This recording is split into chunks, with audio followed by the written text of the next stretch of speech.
escrito assim: e perseveravam na doutrina dos apóstolos, na comunhão, no partir do pão, nas orações e nas orações. Aleluia! Em toda a alma havia temor, e muitas maravilhas e sinais se faziam pelos apóstolos. Aleluia! Todos os que criam estavam juntos e tinham tudo em comum. Vendiam suas propriedades, seus bens, e repartia entre todos, segundo a necessidade de cada um, perseverando unânime todos os dias no templo, e partindo o pão em casa, comiam juntos com alegria e singeleza de coração, louvando a Deus,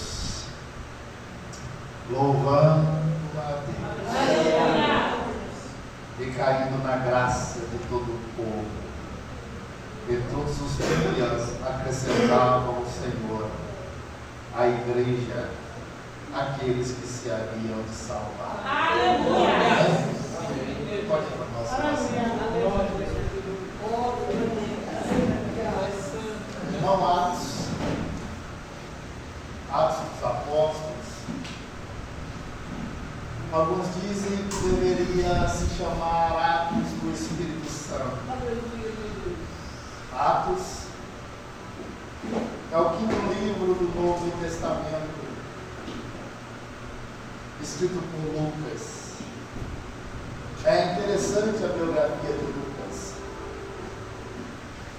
É interessante porque a gente às vezes confunde Lucas com os apóstolos de Cristo, com os discípulos. E não. Lucas ele não foi discípulo de Jesus. Lucas ele não conheceu Jesus. Lucas não esteve presente nos milagres, nos ensinamentos, nos sermões de Jesus. Lucas não. Lucas nem judeu era. Lucas era um grego, um moço que dedica a sua juventude aos estudos. E para ser mais preciso, a medicina. Lucas estuda, e quando Lucas acha que vai começar a viver de tudo aquilo que dedicou, que foi os estudos da medicina, é neste momento que vai chegar a Lucas um certo Teófilo. Teófilo não era o nome deste homem, mas Teófilo é um chefe de Estado. Se fosse nos dias de hoje, um governador. É esse Teófilo que vai chegar no Lucas e vai dizer: olha, Lucas, eu tenho ouvido falar acerca de você, da sua dedicação, da sua entrega àquilo que você faz. E é por este motivo, esta razão, que eu quero que você desça a Jerusalém, vá a Jerusalém, e escreva para mim 2 grandes biografias sobre Jesus, o Cristo, o crucificado entre os judeus. Isso por volta do ano 63, 65, depois de Cristo. Nessa descida em direção a Jerusalém, é onde Lucas encontra com Paulo, o apóstolo. Lucas vai dizer para Paulo por que ele está ali. O pedido de Teófilo para escrever 2 grandes biografias. É nesse momento que Joséfo Justo Gonzalez diz que Paulo vai apresentar a Lucas alguns irmãos que tiveram parentes que foram alcançados por Jesus. Algumas pessoas que tiveram amigos que foram alcançadas por Jesus. É por isso que quando a gente lê o Evangelho de Lucas, está sempre em uma terceira pessoa. E num daqueles dias aconteceu que, porque alguém narrando para Lucas o que outra pessoa viveu, e Lucas escrevendo. E quando Lucas ele escreve o Evangelho, se a gente parar e analisar, Lucas 1:1 está escrito assim: eu, Lucas, escrevo a ti, ó Teófilo. Aleluia. E se nós voltarmos Atos 1:1 também está escrito assim: eu, Lucas, escrevo a ti, Teófilo. São as duas grandes biografias que Teófilo pediu, Lucas está escrevendo. É interessante que no Evangelho de Lucas, o foco de Lucas, o propósito de Lucas é nos apresentar um Jesus em constante ação, um Jesus em constante movimento, um Jesus que faz, um Jesus que opera, um Jesus que se manifesta, um Jesus que dá audição a surdo, um Jesus que dá vista a cego, um Jesus que dá voz a mudo, um Jesus que faz paralítico saltar, um Jesus que multiplica pães, um Jesus que multiplica peixes, um Jesus que caminha sobre as águas, um Jesus que acalma a tempestade, um Jesus que repreende o vento, um Jesus que transforma a água em vinho, um Jesus que traz a vida aos mortos. Então, o Evangelho é Lucas nos apresentando um Jesus em constante movimento, um Jesus em constante ação.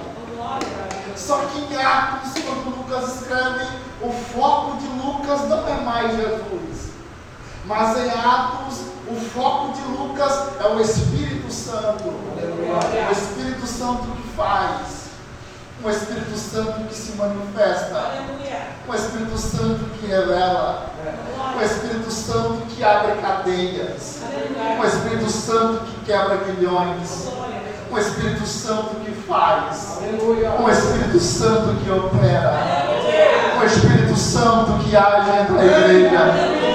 E Ele continua agindo entre nós, Ele continua visitando-nos, Ele continua agindo por nós, Ele continua fazendo por nós. O Espírito Santo de Deus faz, gente. Justo Gonzalez, ele intitula o capítulo 1 de Atos como o capítulo da promessa. É onde Jesus, após a crucificação, ressurreição, aparece por 40 dias ministrando acerca do reino. Aleluia. E ao passar o 40º dia, Jesus vai olhar para todos os que estão ali e vão dizer para eles: gente, permaneçam em Jerusalém, fiquem em Jerusalém, não se ausentem de Jerusalém, até que do alto sejais revestidos de poder.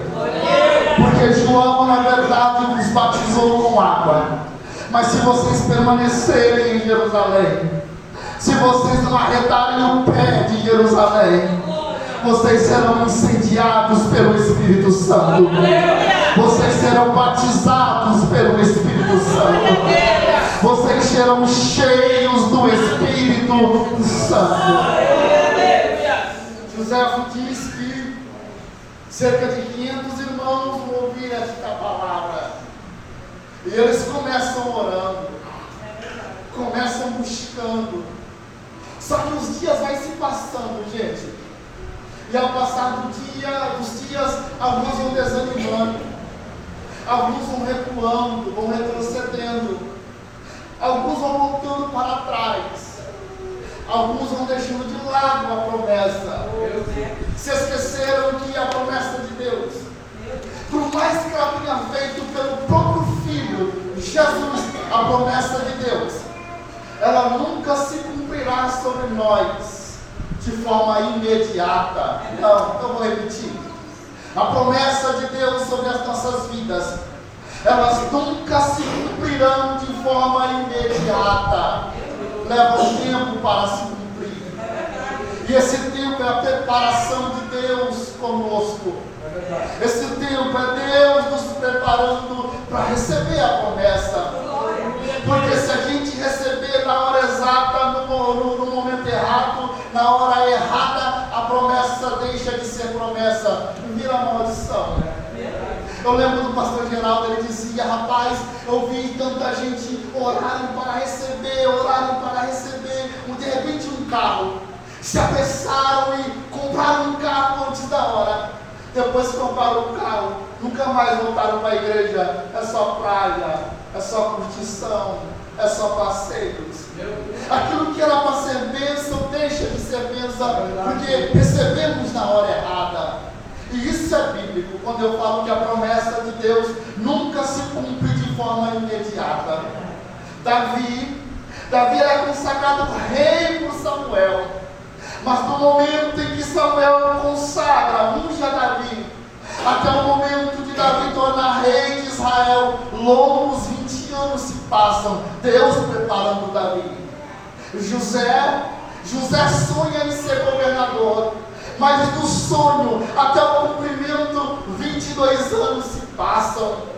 Paulo aceita Jesus, mas no momento em que Paulo aceita Jesus, até a primeira mensagem, 14 anos se passam. Marta e Maria, Lázaro morre. Vem Senhor, 4 dias se passam. Porque assim é a forma que Deus trabalha. Aqueles que ouviram esta promessa, muitos vão deixar de lado, 280 deixa de lado, 120 permanecem firmes, 120 acreditaram na promessa de Deus. E está escrito que enquanto eles oravam, de repente naquele cenáculo, de repente naquela igreja, de repente naquele templo, houve-se um vento, um som veemente e impetuoso, que vai encher toda a casa, e são repartidas entre eles línguas como que de fogo. Aquela igreja ela é incendiada, aqueles irmãos são incendiados, e esse Espírito não deixou de agir, ele continua sendo o mesmo que nos incendeia, que nos visita e que nos enche da sua presença. Atos 2 se cumpriu a promessa. E em Atos 2 é interessante quando a promessa se cumpre. É interessante porque eles estão todos irmãos alegres. E de repente alguns vão dizer: estes homens eles estão bêbados. Estes homens eles estão embriagados.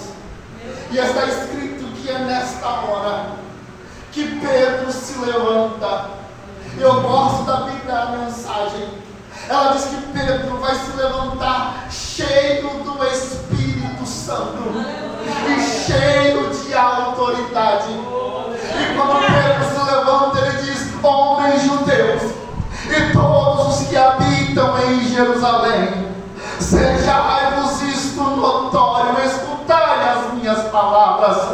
Estes homens eles não estão embriagados, estes homens não estão bêbados como vocês estão pensando, mas isto é o que foi dito por Deus através do profeta Joel, que nos últimos dias acontecerá, diz o Senhor, que derramarei do meu Espírito sobre toda a carne. Vossos filhos e vossas filhas profetizarão, os vossos jovens terão visões e os vossos velhos sonharão. E eu venho aqui esta noite com esta palavra: os vossos filhos e as vossas filhas profetizarão. Irmã, o teu filho profetizará. Irmã, a tua filha profetizará. Pastor, os nossos jovens terão visões dos céus e os vossos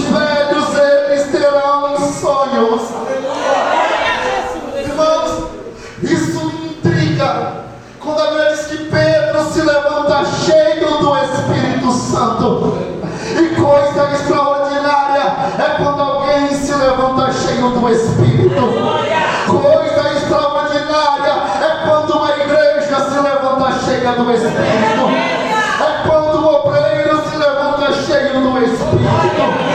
É quando uma irmã se levanta cheia do Espírito. É quando um moço, um jovem se levanta cheio do Espírito Santo. Quando alguém se levanta cheio do Espírito, coisas extraordinárias acontecem. Quando alguém se levanta cheio do Espírito, milagres acontecem. Quando alguém se levanta cheio do Espírito, o grupo não é mais o mesmo, é incendiado. Quando alguém se levanta cheio do Espírito, a igreja é incendiada. Quando uma igreja se levanta cheia do Espírito, o bairro que ela está é incendiado, porque alguém se levantou cheio do Espírito. O que seria? Pedro se levanta cheio do Espírito. Eu acho interessante, pastor Ariel, Atos dos Apóstolos é o homem pregando, o Espírito de Deus se movimentando. É o homem pregando em Atos e o Espírito de Deus se revelando. É o homem pregando em Atos, pastor Ariel, e o Espírito Santo de Deus visitando. É o homem pregando em Atos e o Espírito de Deus curando. É o homem pregando em Atos e o Espírito de Deus quebrando grilhões. É o homem pregando em Atos e o Espírito de Deus abrindo cadeias. E isto não mudou, é até os dias de hoje. Até os dias de hoje é o homem pregando e o Espírito se manifestando. Então eu creio, pastor Ariel, que enquanto eu, homem, eu prego, o Espírito de Deus te visita. O Espírito de Deus te cura. O Espírito de Deus te sara. O Espírito de Deus se revela. O Espírito de Deus visita a tua casa. O Espírito de Deus visita a tua família. O Espírito de Deus visita o teu filho. O Espírito de Deus visita a tua filha. O Espírito visita esta enfermidade. Enquanto eles pregavam, o Espírito de Deus se manifestava. Ele se manifesta entre nós. Pedro se levanta cheio. E quando Pedro se levanta cheio, está escrito que mais de 3.000 almas se rendem a Cristo. Tudo porque Pedro se levantou cheio do Espírito. Ei, minha irmã, se você se levantar cheia do Espírito, essas ruas ficaram pequenas para você. Ei, meu irmão, se você se colocar na posição, se levantar cheio, este bairro ficará pequeno para você. Você e Deus incendiará este bairro. Você com Deus incendiará este lugar. Tem vidas que necessitam de nós, cheios do Espírito Santo de Deus. Eu acho interessante. A igreja começa aqui em Atos 2. E eles vão começar perseverando na doutrina. E essa doutrina no original é perseverando na palavra. Eles começaram na palavra. Eles entenderam que a palavra era o alicerce de tudo. E coisa extraordinária é quando a gente chega e a igreja ama a palavra. E é por isso que eu gosto de pregar aqui, irmão. Quando o pastor Ariel chama é na hora, porque a gente sente que essa igreja ela ama a palavra. E isso é extraordinário. É impossível, gente, uma igreja crescer aí fora se ela não tiver palavra. É impossível. Igreja tem que ter palavra, porque enquanto a palavra há transformação, enquanto a palavra há mudança, enquanto a palavra há curas, enquanto a palavra há milagres, enquanto a palavra há restauração, enquanto a palavra Deus se revela, Deus se manifesta, porque há a palavra. Eu gosto, gente, do Salmo 107. É um salmo que aponta em direção à cruz. É o salmista nós, e eu gosto dessa colocação, e nós. Ele não diz eu. Ele não diz eu e nós alguém. Ele diz na totalidade, no coletivo, ele diz e nós. Nós oramos ao Senhor. Nós clamamos ao Senhor. E o Senhor, Ele ouviu a nossa voz. O Senhor ouviu a nossa oração. De tal maneira que Ele enviou a nós a sua palavra. E a sua palavra nos curou. A sua palavra nos sarou. A sua palavra nos visitou. A sua palavra nos restaurou. Se não fosse a palavra de Deus, Mateus escreve, e nós estávamos assentados na região da sombra da morte. Não havia esperança alguma para nós. Olhávamos para a direita sem saída, olhávamos para a esquerda sem saída. Não havia para nós esperança, mas graças a Deus que enviou a nós a sua palavra, e a sua palavra resplandeceu a escuridão que nós estávamos, e a nossa vida mudou. Graças a Deus que enviou a sua palavra. João, no princípio era o verbo que estava com Deus. Mas no original não é verbo, no original é palavra, e eu amo. No original no princípio era a palavra. A palavra, ela estava com Deus. Sim, ela estava com Deus. E todas as coisas foram feitas por intermédio dela, a palavra. E sem a palavra, nada do que foi feito se fez. A vida está nela, a palavra. A palavra é a luz dos homens, a luz resplandecente nas trevas, e as trevas não prevalecem contra esta palavra. Aí ele diz: naqueles dias houve um homem enviado por Deus, cujo nome era João Batista, o pregador do deserto, o que comia gafanhotos silvestres e que se vestia de pele de camelo. Esse João Batista, o pregador do deserto, ele não era a palavra, mas ele veio a fim de testificar acerca da palavra. Ele veio para pregar a palavra, ele veio para anunciar a palavra, ele veio para nos direcionar acerca da palavra, ele veio para nos mostrar a palavra, a saber, a verdadeira palavra que vinda ao mundo, ela ilumina a todo homem. Esta palavra veio para os que eram seus, mas os seus não receberam esta palavra. Mas todos quanto receberam, esta palavra, Deus deu-lhes o direito de serem chamados de filhos de Deus, graças a essa palavra. A pergunta que eu faço é: gente, o que seria de nós se não fosse a palavra? Nós temos motivos de sobra para entrarmos aqui dentro, dar nosso melhor glória, nosso melhor aleluia, nossa melhor lágrima, nossa melhor adoração, nosso melhor louvor. Porque o que seria de nós se não fosse a palavra, se não fosse Jesus?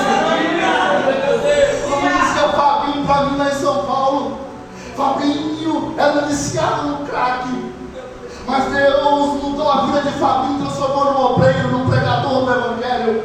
E Fabinho dizia: irmão Oséias, estava eu um dia jogado nas calçadas, na sarjeta, os cachorros lambiam minha cara, irmão Oséias, mas graças a Deus que mandou Jesus, e Jesus mudou a minha vida. E minha irmã, se não fosse Jesus, minha irmã, como a irmã Noemi testificou aqui na noite, se não fosse Jesus, irmão, se não fosse Jesus, meu irmão, lembra quem você era, traz de volta a tua memória quem você era. Olha aí o que você é hoje, olha que homem mais elegante, que irmão mais elegante. Foi porque Jesus mudou a nossa sorte, foi porque Ele mudou a nossa realidade, foi porque Ele foi o único que acreditou em nós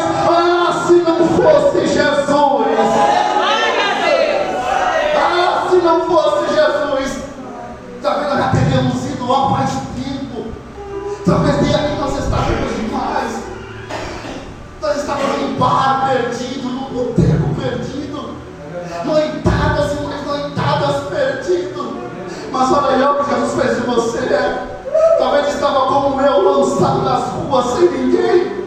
Mas olha o que ele fez, fez de mim um obreiro, um pregador do Evangelho, me deu uma família, esposa, filhos. Ah, se não fosse esse Jesus, perseveravam na palavra e nas orações, na palavra e nas orações. Coisa extraordinária, gente, é quando uma igreja carrega consigo esses dois pilares: palavra e oração. Oração e palavra. E eu dizia para minha esposa quando a gente vinha para cá: está tão difícil nos dias de hoje. As pessoas aceitam Jesus, choram hoje, se derramam hoje, e daqui uns dias a gente vê, está de volta no mundo. Não sei como pode um negócio desse. Está um dia cantando com a gente, no outro dia já está no mundo. Eu lembro da minha mãe. Minha mãe dizia: meu filho, uma pessoa que se diz cristã, hoje, passa-se um mês, está fora, passa-se um ano, está fora. É uma pessoa que nunca teve de fato um encontro com Cristo. Porque é impossível você encontrar com Cristo e querer voltar para trás e querer desviar novamente. É impossível você ter uma experiência com Ele e de repente não desejar mais estar com Ele. É impossível. É impossível, não tem como. Lembra de Davi? Davi pega. Mas ele vai olhar e vai dizer: ó Deus, arranca de mim tudo. Arranca de mim reinado. Arranca de mim toda a riqueza, ouro, bronze, prata. Pode tirar tudo. As vitórias, conquistas, batalhas, pode tirar tudo, Senhor. Senhor, só não tira de mim a tua presença, porque eu sei quem o Senhor é. Só não tira de mim a tua presença, porque eu tive experiências. Eu sei quem o Senhor é. Quando a gente persevera na palavra e na oração, a gente é diferente, nós somos diferentes. E essa igreja começa na palavra e na oração. E eu gosto de falar de oração, porque enquanto há oração, há livramento. Enquanto há oração, há resposta de Deus. Enquanto há oração, há visitação de Deus. Enquanto há oração, há revelação. Deus se manifesta. Eu gosto de Billy Graham. Billy Graham vai dizer assim em uma de suas mensagens: para toda a humanidade aí fora, o maior acontecimento da história foi o homem entrar no foguete, subir e pisar na lua. Mas para mim, pastor Billy Graham, pregador, o maior acontecimento da história não foi o homem subir e pisar na lua. Mas para mim, pastor Billy Graham, o maior acontecimento da história é eu me colocar de joelhos na minha casa. É eu me colocar de joelhos na minha igreja. É eu me colocar de joelhos no ambiente que eu estou. E o Deus que está nos céus, Ele desce e visita o lugar da minha oração. Quando você está orando, Deus está do teu lado. Quando você faz da tua casa um lugar de oração, Deus se revela nesta casa. Quando você chega aqui e dobra o seu joelho, Deus se manifesta aqui. Quando você entra no teu quarto, dobra seus joelhos, Deus se manifesta naquele quarto. Quando você está na tua sala orando, Deus se manifesta naquela sala. Quando você está na cozinha lavando as louças, chorando, Deus desce e visita, porque Deus se faz presente no lugar de oração. Deus se revela, gente, no lugar de oração. Aqui no capítulo 2 está escrito que Pedro ele sai da prisão. Pedro sai da cadeia, pastor Ariel. E quando Pedro sai, Pedro ele vai dobrar os joelhos e ele vai começar a orar junto com os apóstolos. E está escrito que enquanto Pedro ele está orando, Deus, Ele vai começar a movimentar o lugar da oração. Enquanto Pedro se coloca de joelhos, Deus começa a movimentar aquele lugar, porque Deus move, meu irmão, o lugar da oração. Se você faz da tua casa um lugar de oração, Deus vai movimentar a tua casa. Se você fazer daquele ambiente um lugar de oração, Deus vai movimentar a tua família. Ele vai movimentar o teu filho, Ele vai movimentar a tua filha, Ele vai movimentar o teu lar. Deus vai fazer coisas extraordinárias através da tua oração, porque enquanto a oração há salvação, enquanto a oração há esperança. A oração. Minha mãe dizia: meu filho, ore, porque Deus nunca irá te deixar sem respostas. Meu filho, ore, meu filho, porque uma oração tem tanto poder. Ela dizia para nós: pastor Ariel, meu filho, uma oração tem o poder de salvar uma vida. Meu filho, uma oração tem o poder de mudar uma casa. Meu filho, uma oração tem o poder de mudar uma rua. Uma oração tem o poder de mudar um bairro. Uma oração tem o poder de mudar uma cidade. Uma oração tem o poder de mudar um estado. Uma oração tem o poder de mudar uma nação. Quando a gente se coloca em oração, Deus trabalha por nós. Deus, Ele faz por nós. Quando a gente ora, eu gosto de Paulo e Silas. Paulo e Silas, eles estão caminhando, gente. Atos 16. E de repente uma moça começa a segui-los. Enquanto Paulo e Silas caminham, aquela moça vai começar a gritar por dias. Não é um dia apenas, são vários dias. Estes homens são servos do Deus Altíssimo. Estes homens são servos do Deus Altíssimo. Eles andavam e gritavam: estes homens são servos do Deus Altíssimo. Está escrito que Paulo vai se incomodar ao ponto de virar para aquela moça e entender que era o Espírito que usava aquela moça. E Paulo vai repreender. Paulo vai expulsar aquele espírito daquela moça.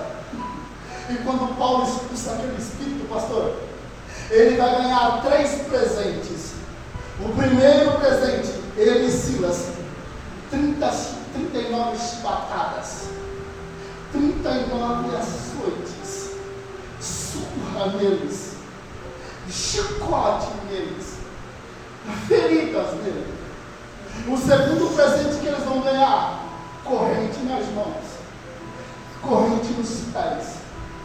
O terceiro presente que eles vão ganhar, uma prisão, um cárcere. E eu queria que você ficasse em pé comigo. Aleluia. Porque isso acontece conosco. Paulo está ferido. Aleluia. Paulo está machucado. Glória. Aquelas feridas doem. Aleluia. Paulo está aprisionado, Meu Deus. totalmente encarcerado. Meu Deus. Ele e Silas, lado a lado, junto. Eu não sei como foi sua semana, minha irmã. Oh, Deus. Eu não sei como está sendo o teu mês. Eu não sei como está sendo o teu início de ano. Aleluia. Só você sabe o que você tem passado. Oh, maravilhoso. Só você sabe as feridas, como elas doem. Verdade, Deus. Só você sabe essas marcas, como elas doem. Oh, aleluia. Só você e Deus sabe o que você está enfrentando. Meu Deus. Só você sabe o motivo dessas lágrimas. Glória. Só você sabe como está doendo aí agora o teu peito, o teu coração. É Paulo e Silas juntos, machucados. açoitados. Aleluia. Você vai pregar um pouquinho? Estamos os dois acorrentados e açoitados, pastor Ariel. Mas eu não sei se é Paulo, não sei se é Silas. Um vai olhar para o outro e vai dizer assim, ó. Imagina o Paulo olhando para Silas. Ô Silas, vamos fazer algo aqui dentro? A gente está ferido. Aí dói. Nós estamos acorrentados. Nós estamos nesse cárcere. Mas nossas bocas não estão amordaçadas, Silas. Aleluia. Nossa voz ainda sai, Silas. A gente consegue ainda falar, né? Então vamos fazer algo, Silas. Eu oro e você canta. Aleluia. Aqui dentro você canta que eu oro. Aleluia. Ei, meu irmão, vamos fazer igual Paulo e Silas fez, vamos? Eu não sei o que você está passando ou enfrentando, mas desde o início desse culto está falando de louvor, de adoração. Aleluia, Deus. Vamos fazer igual Paulo e Silas. Eu canto e você ora. Aleluia, Deus. Você ora e eu canto. Aleluia.